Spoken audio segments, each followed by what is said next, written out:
নমস্কার, ওটিজি বাংলাতে আপনাদের সকলকে স্বাগত। আমরা আগের একটি ভিডিওতে বলেছিলাম যে আপনার নিজের নামে যদি জমির রেকর্ড নাও থাকে কিন্তু আপনি উত্তরাধিকারী সূত্রে সেই জমি চাষ করছেন কিংবা আপনি ভাগ চাষী, সেক্ষেত্রে আপনি স্বঘোষণাপত্র দিয়ে কিন্তু এই কৃষক বন্ধু প্রকল্পে আবেদন করতে পারবেন।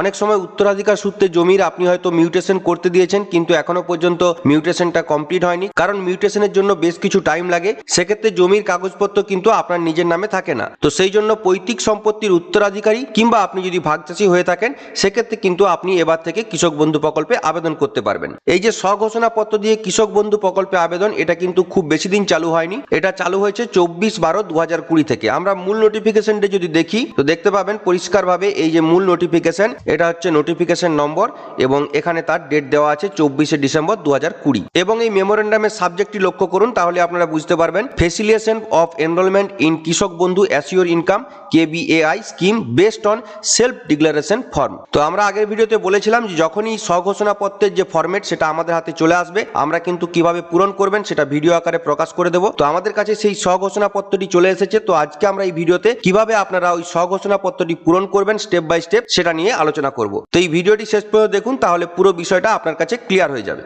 তবে মূল বিষয়বস্তু যাওয়ার আগে বরাবরের মতো আপনাদের কাছে ছোট্ট একটি রিকোয়েস্ট, ভিডিওর নিচে যে লাল রঙের সাবস্ক্রাইব বাটন দেখছেন সেখানে ক্লিক করে এই চ্যানেলটি সাবস্ক্রাইব করে রাখুন এবং সাবস্ক্রাইব করার পর নোটিফিকেশনের যে বেল আইকন আসবে সেখানে ক্লিক করে নোটিফিকেশন ফর অল করে রাখুন। তাহলে ওটিজি বাংলা আগামী দিন যে সমস্ত ভিডিও আপলোড করবে তার নোটিফিকেশন আপনি সরাসরি ইমেলের মাধ্যমে পেয়ে যাবেন।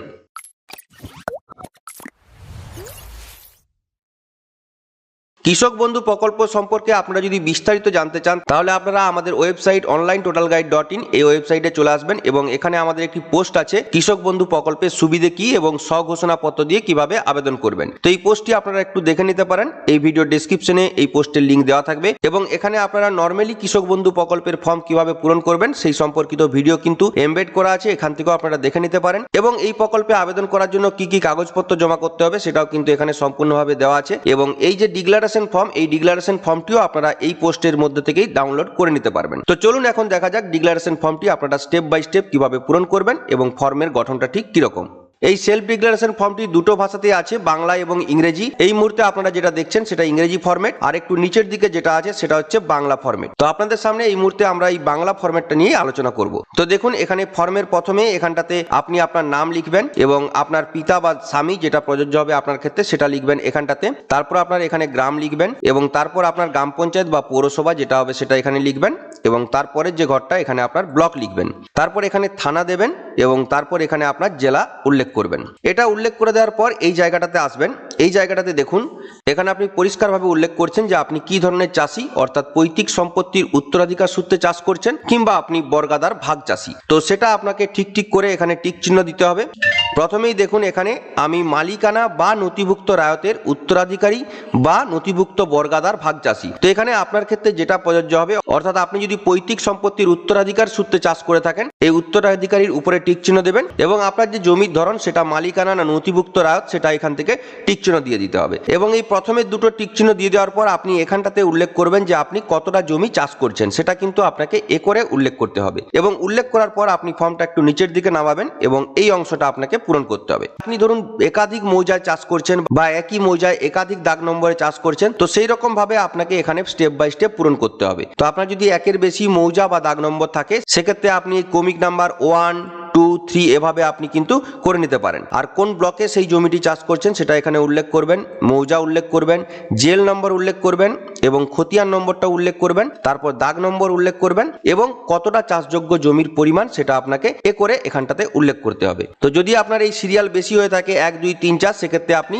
সেভাবেই কিন্তু এই ফরম্যাটটা সাজিয়ে নিতে পারেন। তো এটা যখনই কমপ্লিট হয়ে যাবে তারপর দেখুন আমি 2020 খারিফ মরশুমে বাংলা শস্য বীমা প্রকল্পে নিবন্ধিত হয়েছি বা হইনি। তো আপনার ক্ষেত্রে যেটা হবে, আপনার শস্য বীমাতে যদি নাম থেকে থাকে সেক্ষেত্রে আপনি এখানটাতে টিক চিহ্ন দেবেন হয়েছি, আর যদি না হয়ে থাকে সেক্ষেত্রে আপনি এখানটাতে টিক চিহ্ন দেবেন। তারপর আপনি নিচের দিকে নামবেন এবং নিচের দিকে নামার পর এখানে অনেকগুলো টিক চিহ্ন দেওয়ার বক্স দেখতে পাবেন। এই বক্সগুলোর মধ্যে আপনার ক্ষেত্রে যেটা প্রযোজ্য হবে সেটাতে আপনি টিক চিহ্ন দেবেন, বাকিগুলোর ক্ষেত্রে আপনাকে কিছু করতে হবে না। তো দেখুন এখানে যদি আপনি পৈতৃক সম্পত্তি চাষাবাদ করে থাকেন এবং আপনার নামে এখনো রেকর্ড হয়নি, তো সেক্ষেত্রে কার নামে জমিটি আছে সেটা কিন্তু আপনাকে এখানে উল্লেখ করতে হবে। দেখুন এখানটায় কার নামে জমি আছে সেটা কিন্তু উল্লেখ করতে হবে এবং যার নামে জমি আছে তার সাথে আপনার যে কি সম্পর্ক সেটাও কিন্তু আপনাকে এখানটায় উল্লেখ করতে হবে। আর যদি বর্গা জমি হয়ে থাকে তাহলে দেখুন কত নম্বর খতিয়ানে এবং কার নামে বর্গা নথিভুক্ত সেটাও কিন্তু আপনাকে এখানটায় উল্লেখ করতে হবে। তারপরে দেখুন এখানে যদি দলিল থেকে থাকে আপনার, সেক্ষেত্রে দলিলের যে নম্বর সেটা কিন্তু আপনাকে উল্লেখ করতে হবে।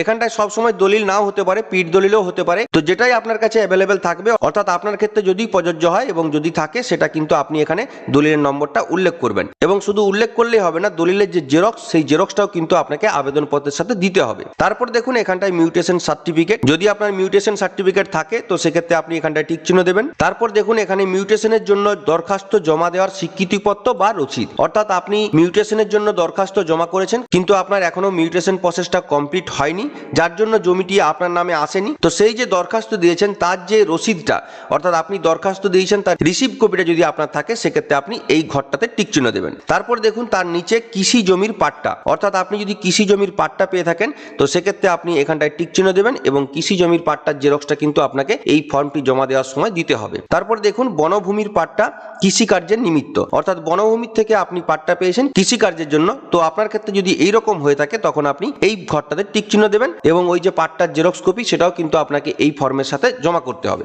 এইগুলো বাদ দিয়েও যদি আপনার কাছে অন্য কোনো নথি থাকে এবং আপনি যদি এই কৃষক বন্ধু প্রকল্পে আবেদন করার জন্য সেটা দিতে চান তো সেটা দিতে পারেন এবং সেটা কি নথি সেটা আপনাকে এইখানটাতে উল্লেখ করে দিতে হবে। তো আপনার উপরের অংশটা পূরণ করা হয়ে গেলে আপনি এই অংশটি কিন্তু একটু ভালো করে পড়ে নেবেন। খুব গুরুত্বপূর্ণ ব্যাপার কিন্তু এখানটাতে লেখা আছে যে আমি এত দ্বারা ঘোষণা করছি যে উপরিউক্ত তথ্য আমার জ্ঞান ও বিশ্বাস মতে সত্য। যদি কোনো সময় এই তথ্য কোনো অসঙ্গতি পাওয়া যায় আমাকে না জানিয়েই সংশ্লিষ্ট কর্তৃপক্ষ নিজে থেকেই আমাকে দেওয়া আর্থিক সহায়তা বাতিল বলিয়া গণ্য করিতে পারবে। সেক্ষেত্রে আমাকে প্রদেয় সম্পূর্ণ অর্থ আমি ফেরত দিতে বাধ্য থাকিলাম। ফেরত না দিতে পারলে ওয়েস্ট বেঙ্গল পিডিআর আইন 1913 অনুযায়ী এক অথবা অন্যান্য উপযুক্ত আইন মোতাবেক আমার বিরুদ্ধে ব্যবস্থা নিতে পারবেন। তো আপনি এই ঘোষণাটাও কিন্তু সাথে সাথে করছেন। তো যখন আপনার সমস্ত ফর্মটা কমপ্লিট হয়ে যাবে তখন আপনি এই অংশটাতে আপনি সাইন করবেন এবং তারপর দেখুন এখানে আবেদনকারীর মোবাইল নম্বর এবং মোবাইল নম্বরটি আপনি কিন্তু ঠিক করে এখানটায় দেবেন। তারপর আপনি এখানটাতে স্থান দেবেন এবং কবে আপনি অ্যাপ্লিকেশন করছেন সেটা কিন্তু এখানটাতে উল্লেখ করে দেবেন। তারপর এই পূরণ করা ফর্ম এবং উপযুক্ত কাগজপত্র নিয়ে আপনি কৃষি আধিকারিকের অফিসে জমা দিতে পারেন কিংবা আপনার এলাকায় যেদিন দুয়ারে সরকারের ক্যাম্প হবে সেখানেও কিন্তু আপনি জমা করতে পারেন। আর এই যে ফরম্যাটটা আপনারা দেখছেন এটা কিন্তু আমাদের ওয়েবসাইট থেকেও আপনারা ডাউনলোড করে নিতে পারেন কিংবা আপনারা আপনার এলাকায় দুয়ারে সরকারের যে ক্যাম্প হবে সেখান থেকেও কালেক্ট করতে পারেন কিংবা আপনারা ব্লক কৃষি আধিকারিকের অফিস থেকেও কিন্তু এই ফরম্যাটটা পেয়ে যাবেন, সেখান থেকেও কিন্তু কালেক্ট করে নিতে পারেন।